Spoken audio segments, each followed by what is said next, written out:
વડોદરાની મધ્યમાંથી વિશ્વામિત્રીની સાફ સફાઈ અટકાવાઈ। વડોદરા મહાનગરપાલિકા દ્વારા વિશ્વામિત્રી નદીના બ્યુટિફિકેશન અને તેને ઊંડી કરવા માટેની કામગીરી જોરશોરથી ચાલી રહી છે। રાજ્ય સરકાર દ્વારા આ પ્રોજેક્ટ માટે કરોડો રૂપિયાની ગ્રાન્ટ પણ ફાળવવામાં આવી છે, પરંતુ પાલિકા તંત્રની ઘોર નિષ્કાળજીને કારણે આ કરોડોનો પ્રોજેક્ટ હવે વિવાદોના વમળમાં ફસાયો છે। ખાનગી એનજીઓ અને પર્યાવરણવાદીઓ દ્વારા નદીમાં ચાલી રહેલી સાફ સફાઈ અને ખોદકામની કામગીરીને સ્થળ પર જઈને અટકાવી દેવામાં આવી છે, જેના કારણે તંત્રમાં ભારે ખળભળાટ મચી ગયો છે। પર્યાવરણવાદીઓના મતે હાલમાં વડોદરાની શાન ગણાતા મગર અને ટીટોળી સહિતના જળચરો તથા પક્ષીઓનો બ્રીડિંગ પીરિયડ એટલે કે ઈંડા મૂકવાનો અને વંશવૃદ્ધિનો સમય ચાલી રહ્યો છે। આવા સમયે નદીમાં ભારે મશીનરી ઉતારીને કરાતા ખોદકામને કારણે અબોલ જીવોના અસ્તિત્વ સામે મોટો ખતરો ઊભો થયો છે।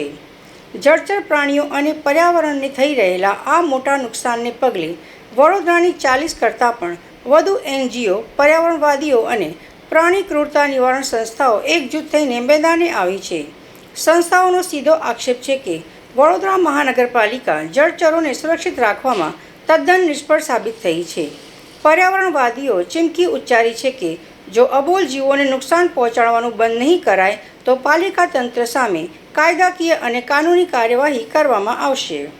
મારું નામ રમેશ જી યાઈસ, GSPCS સંસ્થા એન્ડ વાઇલ્ડલાઇફ SOS અને તમામ બરોડાની એનજીઓ સાથે ગઈ સાલ જે કામગીરી કરવામાં આવેલી, અમે આ વર્ષે બી જે નદીની ગઈ સાલ જે કામગીરી કરવામાં આવેલી એ વખતે બી કોઈ નોર્મ્સ કે બધા નહોતા કરવામાં, એટલે મિટિંગો કરીને બધા જોડે સંકલન કરીને 43 માણસો મૂકવામાં આવેલા। ત્યારબાદ આજે આ વર્ષે જ્યારે જાહેરાત થઈ હતી 3/5 તો અમે મિટિંગમાં એ લોકોને કીધેલું કે તમારે જ્યારે બી કામગીરી ચાલુ કરવાની હોય તો તમે એનજીઓના માણસ તથા વન વિભાગના માણસ સાથે રાખીને કરજો। તો મારી અરજી 20/3ની હતી, પછી 30/3 અરજીને એ લીધું, તારે NGT તથા કોર્પોરેશન સાથે રાખીને એવું કીધેલું કે અમારે 2-3 જગ્યાએ કામ છે, અમે લેખિત પરવાનગી લઈ લઈએ છીએ, તમારા માણસો આપજો। તો અમે એ વખતે 3 માણસો આપેલા અને એના પછી 2 કરેલા, એટલે ટોટલ 5 માણસ। પણ ત્યાંથી લઈને અત્યાર સુધી અમે લેખિત કરી રહ્યા છે કે એનજીઓના માણસો તમે લો, એની લેખિત પરવાનગી લો, ત્યાર પછી કામગીરી કરો અને બીજા કામ તમે ચાલુ કરો। તો એની અંદર હાલ 6 જગ્યાએ કામગીરી ચાલી રહી છે। 6 જગ્યામાં ચેતક બ્રિજ, ઉર્મી બ્રિજ, રાત્રિ બજાર અને કૃત્રિમ તળાવ, અને એક બીજું કામ ચાલી રહ્યું છે કમાટી બાગની અંદર। પણ કમાટી બાગનો જ્યારે અમારાથી સર્વે લેવામાં આવ્યો તો ત્યાં 62 મગરોની હાજરી હતી અને 35 ડેન હતી, એટલે અમે તાત્કાલિક ધોરણે એ કામગીરી બંધ કરવાની કીધેલી। RFO શ્રીને રજૂઆત કરી, RFO તથા ઇન્જિનિયરો સાથે સર્વે કરીને એ હાલ પૂરતી કામગીરી બંધ કરેલી છે, એ ટોટલી બંધ કરેલી છે। હવે કમિશનર સાહેબ 2 વર્ષથી આ કામગીરી દરમિયાન કોઈ 2 મહિનાથી આ કામગીરી દરમિયાન અમે 4-5 વાર લેખિત રજૂઆત કરેલી છે કે તમે માણસોની સંખ્યા વધારો, કાં તો વન વિભાગમાંથી તમે સ્ટાફ લો, વન વિભાગના રેસ્ક્યુ ત્યાં સ્થળ પર હાજર હોવા જોઈએ, કાં તો એનજીઓના હોવા જોઈએ। અને NGT ચુકાદાની અંદર લખેલું જ છે કે તમે લોકલ એનજીઓનું સંકલન રાખજો, એ બધું કરેલું, પણ ખબર નહીં 2 મહિનાથી આ લોકો નથી માનતા। અને આજે એક મગરનું બચ્ચું રેમ્પ પરથી રેસ્ક્યુ થવામાં આવ્યું છે, એ વન વિભાગ ખાતે લઈ આવવામાં આવ્યું છે। અને આ તમામ 74 દિવસની કામગીરી દરમિયાન હાલ 28 મગરના બચ્ચા નીકળ્યા હતા, જે કામગીરી દરમિયાન 17 ત્યાં તૂટી ગયેલા છે। 11 ઝૂ ખાતે મોકલેલા હતા, 5 દિવસ પહેલાં 4 બચ્ચા આવેલા હતા, તેઓને મુક્ત કરવામાં આવેલા હતા। એમાં ટીટોળીના ઈંડા, તીતરના ઈંડા, સાપ, એક વનિયરનું મૃત થયેલું છે, સાપનું બી મૃત થયેલું છે, અને 9 સાપ અમે પાછા છોડેલા છે।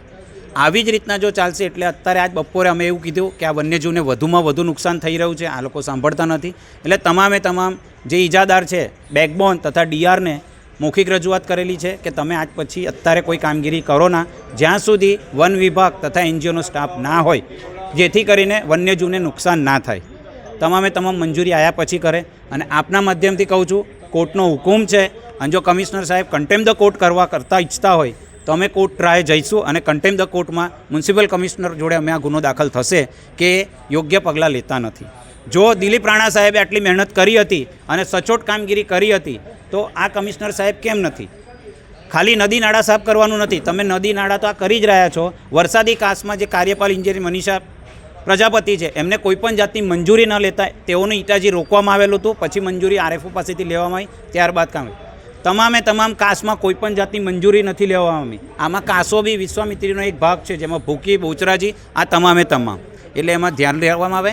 અમે આરએફઓ સાહેબને એક અરજી કરેલી છે કે અમે કામગીરી અત્યારે એનજીઓ તરીકે અમે બધી ટોટલી બંધ કરેલી જ. અમારી પાસે વિલ પાવર તો છે પણ મેન પાવર નથી, બધી જગ્યાએ પહોંચી નહીં શકે. અને ડીએફઓ સાહેબે બી આમાં કોઈ પણ અધિકારીની લેખિત મંજૂરી નથી કરેલી કે તમારે વિશ્વામિત્રી કે કાસોમાં કામગીરી કરવા માટે ફરજ બજાવી. એ રીતના છે અત્યારે એક અરજી કરેલી છે. જો આ દરમિયાન જો કોઈ બી વન્યજીવ આજ પછી જો નુકસાન થશે તો તમામ અધિકારીઓ પર આના પર ગુનાહિત પહેલાં જે કામગીરી શરૂઆત કરાવતા હોય કોર્પોરેશન એમને એ આવશે. ત્યારબાદ વન વિભાગે આની પરમિશન આપવાની હોય છે જે તે જગ્યા જોઈને, એટલે વન વિભાગ આવશે. અને જો આ બંનેઓને ઘોડીને પી જતા ઇન્જિનિયર અથવા ઠેકેદાર હોય તો એ લોકો બી આવશે.